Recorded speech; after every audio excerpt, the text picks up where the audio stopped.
3 দশকেরও বেশি সময় পর আবার পশ্চিমবঙ্গের মাটিতে অনুষ্ঠিত হচ্ছে বিশ্ব ইজতেমা। হ্যাঁ দর্শক, 34 বছর পর আবারও লাখো মুসলিমের পদচারণায় মুখরিত পশ্চিমবঙ্গের মাটি। হুগলির পুইনান গ্রামে বসেছে বিশ্ব ইজতেমার এই ঐতিহাসিক আসর। শীতের আমেজ উপেক্ষা করে দেশ বিদেশের 50 লাখ ধর্মপ্রাণ মানুষের উপস্থিতিতে ইজতেমা ময়দান এখন এক বিশাল জনসমুদ্র। এই বিশাল মানুষের স্রোত ঘিরে রাজ্য জুড়ে নেওয়া হয়েছে কঠোর নিরাপত্তা ব্যবস্থা। হুগলির পুইনান ময়দানে লাখো মুসলিমের সমাবেশে সরগরম ভারতের পশ্চিমবঙ্গ।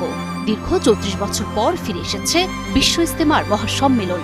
বিঘার পর বিঘা জমিতে শত শত তাঁবু, মাইলের পর মাইল মানুষের ঢল, দেশ বিদেশ থেকে আগত ধর্মপ্রাণ মুসল্লিদের অশ্রুসিক্ত আকুতিতে মুখরিত পুরো এলাকা।